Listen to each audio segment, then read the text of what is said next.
This is Elizabeth with your usual program, Sunday School and Sunday Talk Show. So today we're going to read Acts chapter 10. And the topic here at the beginning is Cornelius' call for Peter. So Cornelius was a devout Christian man of God, the man who feared God. He do good to people who were poor. So he was a righteous man, and God has to lead him to Apostle Peter so that he can direct him and lead him to God, to Christ, with the word of God. So that was the reason for this encounter.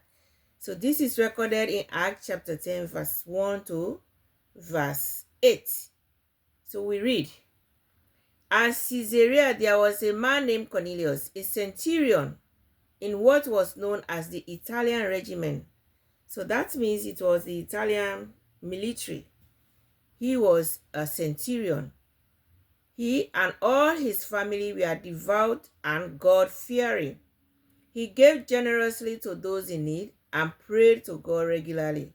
One day at about 3 in the afternoon, he had a vision. He distinctly saw an angel of God who came to him and said, Cornelius. Cornelius stared at him in fear. What is it, Lord? He asked. The angel answered, your prayers and gifts to the poor have come up as a memorial offering before God. Now send men to Joppa to bring back a man named Simon, who is called Peter.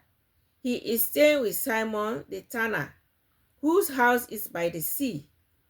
When the angel who spoke to him had gone, Cornelius called 2 of his servants and a devout soldier who was one of his attendants. He told them everything that had happened and sent them to Joppa.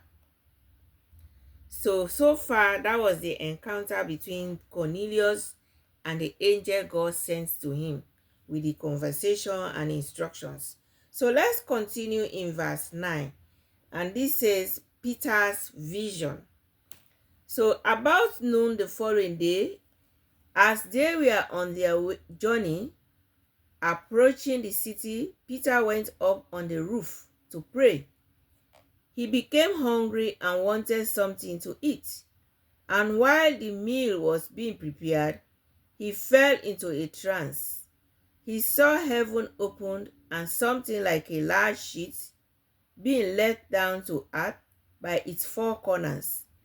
It contained all kinds of 4-footed animals, as well as reptiles of the earth and birds of the air. Then a voice told him, get up, Peter, kill and eat. Surely not, Lord, Peter replied. I have never eaten anything impure or unclean.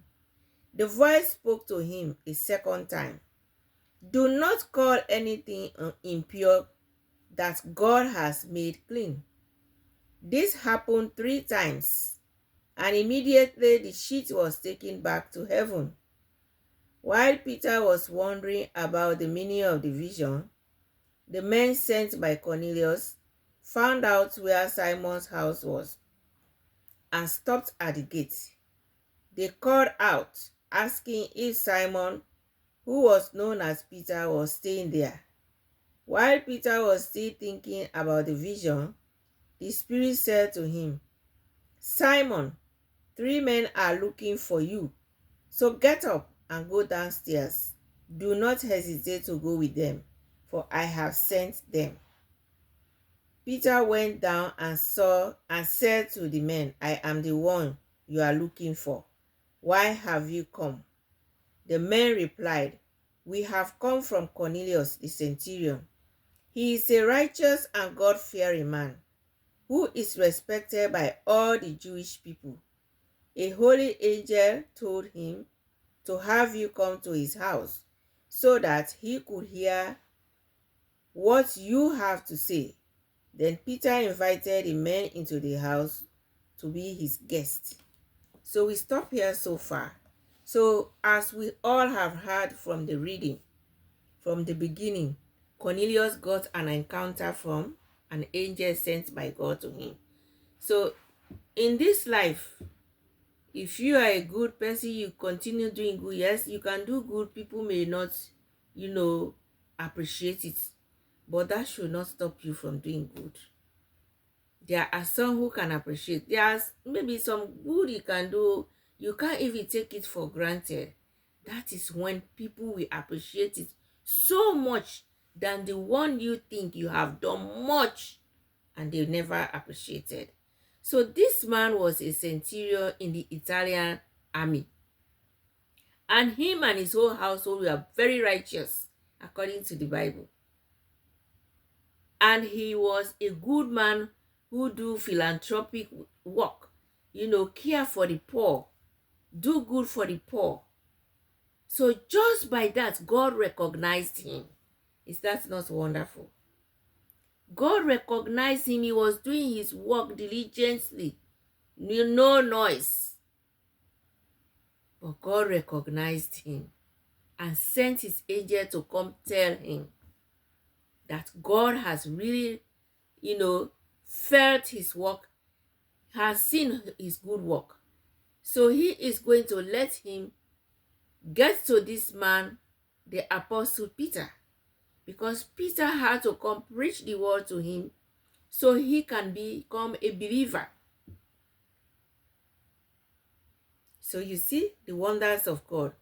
So after this angel has visited Cornelius, told him about this, God simultaneously showed a clear vision to Peter too. Peter was in the house praying, and he went to the rooftop to pray, and he was hungry. So that was when God saw, he opened his eyes to see this vision. A whole tray let down from heaven to earth, from the four corners of the earth, and it was filled with all manner of reptiles, animals. And a voice told him to kill and eat, and he said, no, I have never eaten something unclean. And God said, the voice said, do not call unclean what God has made clean. So, and the reason for this vision was because this centurion, Cornelius, was not part of them. He was not a believer. So God showed Peter this vision so that he will not reject going to visit Cornelius. That he might say, oh, they are not Christian, they are not circumcised and the rest, because those were the discriminations. So God showed him that vision, and indeed he rejected that. He has never eaten all those type of animals because they are unclean. And the voice said, don't ever call unclean what God has made clean. So meaning, this man might not be a believer. He is not a Christian, but he knows the right thing to do. He feared God. He loved mankind. That's the basic necessity. When you fear God, you will not do evil to the next person. When you fear God, you will walk faithfully and righteously before him. So doing his work, God recognized him. He sent his angel to visit him, to tell him to acknowledge his work. And then he directed him to this apostle. And he sent his messengers to go visit Peter, so that Peter can come visit him. But on the other hand, Peter too was seeing this vision. Just for God to caution him, do not reject him. He might not be one of us or one of you, but don't reject him. I have seen him. He's righteous. He's doing a good work. Lead him to Christ. These are the people. So in this life, it doesn't matter. Sometimes people associate themselves with people if they all belong to the same organization, to the same religious group. If they are not, they see them as different. They don't want to associate themselves with them.